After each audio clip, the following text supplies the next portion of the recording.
a hidden village deep in the mountains of Japan, still living like it's the Edo period. No electricity, no phones, just hunters, deities, and a barrier that's kept the whole place invisible for centuries. And then a dragon flies overhead. Spoiler, it's a plane. This village has been so cut off, they think modern aircraft are mythical beasts. But that's the cute part, because hiding inside this fairy tale is a twin brother and sister prophesied to control the most dangerous supernatural forces on Earth. And somebody with helicopters and machine guns just found out where they live. By the end of the first 10 minutes, this village is a graveyard. From the creator of Full Metal Alchemist, obviously. Because who else is going to open a fantasy epic by curb-stomping an entire cast of extras before the theme song even plays? This is Daemons of the Shadow Realm. Let's go. We open 16 years after a mysterious birth. Twins, split by day and night, raised apart by fate itself. Fast forward, and Yuru is a teenage hunter living in the hidden village of Hiyashimura, raising his little sister Asa, who's been locked in a shrine cage her whole life because of some illness nobody explains properly. Yuru promises Asa he'll never leave her the way their parents did. Sweet. Ominous. Classic combo. Then the sky roars. また綺麗な竜の兵。 Yuru mistakes the sound for a dragon because that's the only frame of reference this kid has for a flying machine. It's not a dragon, it's helicopters. And the men inside them start slaughtering every adult in the village on sight. Yuru's grandmother knows exactly why they've come. Find Yuru, hide him, now. A woman in a red trench coat mutters one word, gobble, and people start getting sliced in half like it's nothing. Yuru rushes to save Asa. He finds a body instead.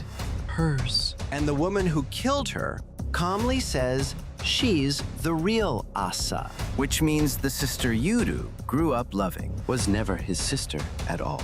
A traveling merchant named Deira, who's clearly been more than a merchant this whole time, cuts through soldiers to get to Yuru and drags him toward the village's twin statues. Cornered, Deira has Yuru slot an amulet between the statues. Golden energy tears two helicopters apart and manifests into a man and a woman, right and left.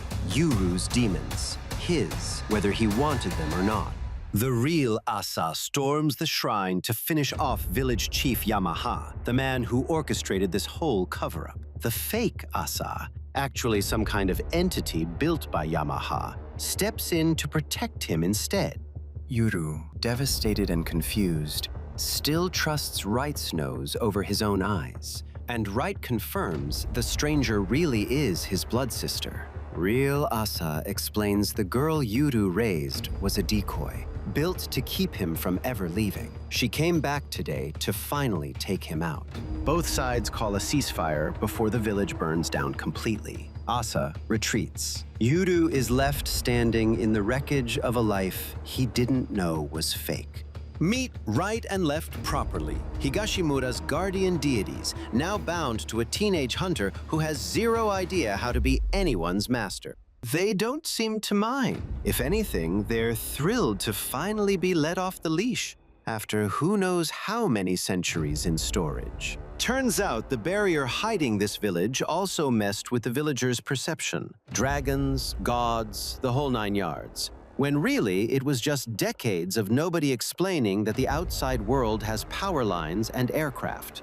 With the village in ruins, Yuru sends Right off to look for survivors, while Left throws down against Gabia, the woman with the daemon that gutted half the village.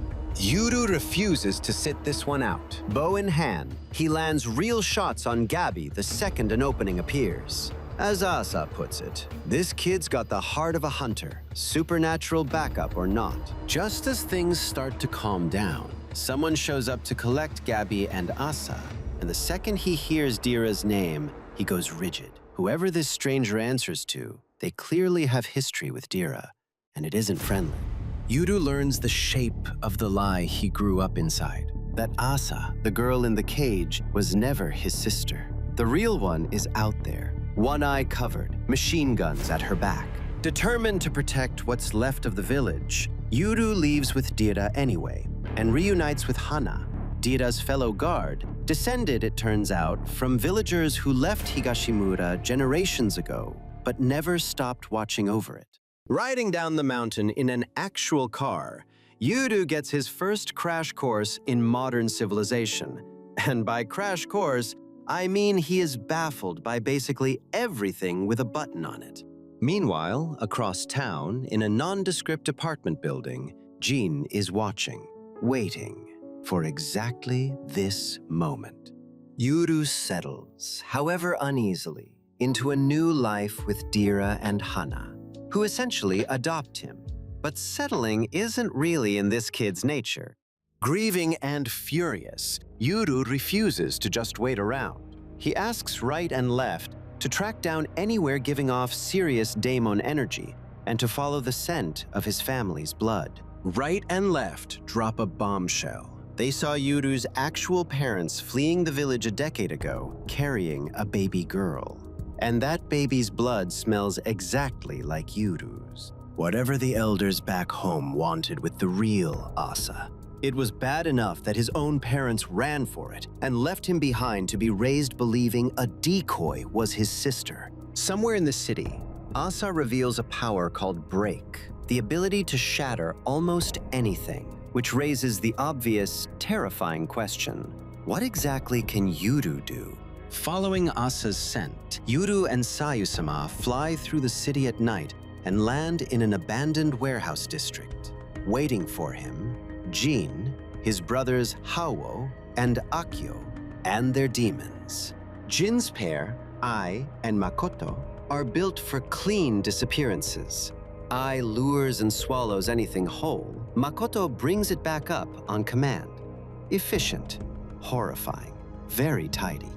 Yuru walks straight into a trap and gets captured. But he and Sayu-sama turn it around fast, and Yuru ends up holding Jin hostage instead. His demand is simple. Bring Asa here. Talk to her. Now. A's reaction to seeing her brother again this fast: pure relief. After the bloodbath of their first meeting, this reunion actually goes okay. Yuru is brought to the Kagamori mansion and finally sits down with his sister to ask the question that's been eating him alive. Where are their parents? Asa doesn't have a clean answer. They vanished on a flight to their mother's hometown of Okinawa. No trace since. Before either of them can process that, the mansion is hit. Explosions. Unknown attackers pouring in through a gate that technically doesn't exist on this property. Yuru, Asa, and the Kagamori brothers scramble to fight back all at once. In the middle of the chaos, Asa uses her break ability to shatter the magical contract binding a captured pair of demons to their old master, and instantly reforges it, claiming them as her own. Most of the intruders are killed or captured. One mysterious swordsman slips away clean, and nobody learns a thing about who sent them. After the dust settles, Asa admits something she's been sitting on. She already died once, killed by assassins from her own home village. The entity behind her break power gave her a choice back then: stay dead or come back changed. She came back. Morning after the attack, and every prisoner they questioned gave them nothing. No leads, no mastermind, just more silence. Yuru finally asks Asa about the eye patch she's worn the whole time. "I don't want to lie to you, brother," she says, and tells him everything. Killed as a young teenager by assassins sent from Higashimura. Revived by the break entity. Never quite the same since. It lands hard on Yuru. He remembers the first time he ever felt real killing intent aimed at him as a kid. Back home. Turns out he and Asa were both being hunted their whole lives, just from opposite sides of the same secret. There's a small, genuinely sweet beat where Asa gets excited about having actual breakfast with her actual brother, before it gets interrupted by the arrival of Asuma, Jin's older half-brother, radiating exactly the kind of energy that says, this family has more layers than anyone's ready for. Data shows up to collect Yuru, and gets invited somewhat ominously to breakfast with clan head Gonzo Kagamori himself. The food is gorgeous. The tension is unbearable. Somebody really said, let's make this argument over a beautifully plated meal. Gonzo's take is blunt. The twins' powers are a gift from the gods, and the Kagemori family is exactly who should be steering that gift. His own son, Asuma, disagrees completely. He thinks the twins should be free to use their power for the world, not funneled into one clan's ambitions. Dira, fully unarmed in enemy territory, handles it beautifully, reminding Gonzo that the Kagamori clan isn't one single mind either, so maybe extend a little of that same suspicion to your own house. We also meet the eldest brother, Hagure, a mangaka who wants absolutely nothing to do with clan leadership, whose demons are living ink. One erases things clean off existence, the other redraws whatever got wiped away. Somehow, the least combat-obsessed brother has one of the creepiest power sets in the building. After a breakfast that tense, Dira decides Yuru needs a day off and drags him, plus right and left, around Tokyo. Skytree, trains, a home improvement megastore. Watching a mountain hunter and two ancient deities react to escalators is exactly the comic relief this show needed. In a quieter moment, Yuru opens up about being hunted by assassins as a kid too, a mirror to what Asa went through, just told from his side of it. Back at the mansion, one of the captured attackers, an older woman running Tanuki and Fox-style Daemons named Embrace and Whisper, gets interrogated. These aren't combat powers. Embrace wraps around a person. Whisper slips words inside their head. No violence needed. Just closeness turned into a weapon. And the truly unsettling part? The Kagemori family doesn't execute her. They offer to cover her sick mother's medical bills instead, recruiting her rather than disposing of her, which tells you everything about how this family operates. Never quite cruel enough to hate outright, never quite kind enough to trust completely. And then, mid-scene, completely without warning, violence erupts, and the episode just stops. Frozen. Mid-blood. No resolution. No breather. Just a cut to black in the worst possible place to leave you. Yuru and Eira are out shopping in the city center when they clock it. Someone's been tailing them since they left the Kagemori estate. To shake the tail, they duck into the Tadeya family's lost house, a Meioiga, basically a haunted house that isn't supposed to exist on any map. Bad move. Waiting inside are Tanaga and Ashinaga, a monstrous daemon pair, one with grotesquely long arms, one with grotesquely long legs, both built purely to hunt and kill. They tear through the humans following Yuru without even slowing down. Right and left recognize them instantly, and the fact that they look genuinely rattled tells you everything. Whoever's controlling Tanaga Ashinaga isn't someone to take lightly. Yuru bluffs his way through the fight, and between his nerve and Sayu's raw strength, they manage to actually beat Tanaga Ashinaga. Except the real threat wasn't even in the room. A butterfly that's been fluttering around this whole time turns out to be a piece of Asagiri, Asuma's daemon, quietly tailing them all the way from the Kagemori mansion. Someone in that family has been keeping tabs. Butterfly destroyed. Tail finally shaken. And that's when they track down the actual master behind Tanaga Ashinaga. A random teenage boy, just standing there, not even a little bit threatening. Turns out that random kid is named Ken, and, plot twist, he's Dira's half-brother. Dira didn't even know he had one. There's a genuinely funny beat where Dira tries to work out if this kid is his little brother or somehow his own long-lost son before anyone tells him the truth. Ken is the son of the previous Tadira head, Roi, who vanished one day without a word, leaving Dira to inherit the job of being Higashimura's contact with the outside world. Ken never meant for Tanaga Ashinaga to hurt anyone. He stumbled onto their sealed prison, signed a contract without understanding what he was unleashing, and just wanted powerful Daemons at his side while he searched for the brother he'd never met. He moves into the increasingly crowded, increasingly found family apartment and asks Yuru to help him get stronger. Amid all this, they learn Yuru's grandmother is alive in Okinawa. The Kagamori family already located her, but something's stopping them from actually protecting her. Meanwhile, in a hotel room somewhere in Tokyo, something new and very unsettling is being set into motion. "Hello, Higashimura." Those words come out of the shaman who'd visited the village earlier. Except it isn't him anymore. A man named Ivan Yosano has been riding around inside the shaman's body this whole time, using it as a disguise. Ivan steps out, draws his twin sword demons, one large, one small, and starts cutting down villagers with zero hesitation. He's not here for revenge. He's here for the fake Asa and whoever's controlling her. He kills the village chief, Yamaha, and carves a ransom message directly into the body. He grabs a terrified orphaned child as leverage on his way out. Danji, Yuru's oldest friend back home, is rushed down the mountain by his own mother just to get him away from the slaughter. And somewhere in a Tokyo hotel room, a shadowy figure watches it all unfold from a distance, giving Ivan his orders like this was just another job. In the aftermath, Hana is the one who has to bury the murdered shaman, and the shattered remains of his two harmless, non-combat demons who never hurt a soul. Ivan's message, carved right into a corpse, is blunt. Bring Yuru, get the fake Asa and the kidnapped girl back. Hana technically never tells Dira any of this. She just happens to say it out loud to herself, loud enough for him to overhear. Very convenient.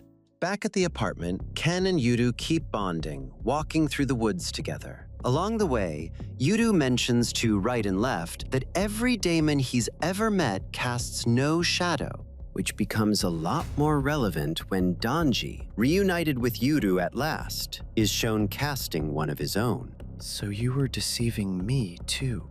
Danji, Yuru's childhood best friend, the one constant in his entire life before all of this, was never human.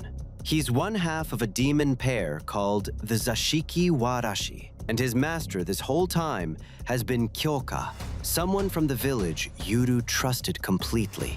Every warm memory Yuru has of growing up with Danji just got rewritten in real time.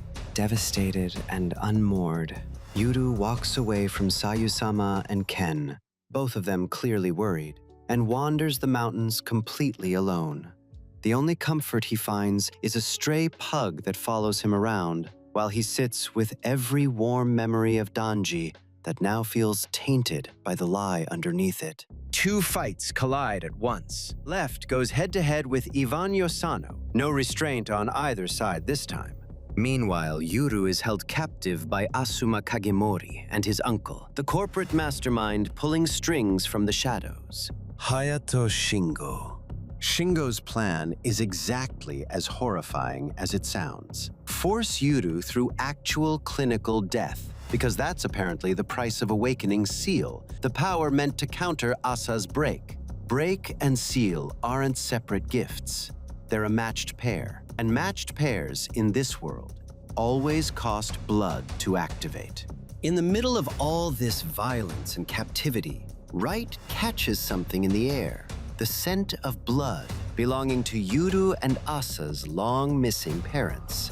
The biggest lead in the whole search dropped right in the middle of the worst possible moment to actually chase it. And that's Daemons of the Shadow Realm, episodes 1 through 16. One obliterated village, twice over. Two twins who keep finding out their entire support system is built on lies, and a body count that somehow keeps escalating every single arc. Core 2 just kicked the story into a completely different gear. Clinical death, family betrayal, and a corporate villain finally stepping into the light. If Arakawa's other work is anything to go by, this is just the beginning of the real carnage. Subscribe, because the second more episodes drop, we're covering every single one.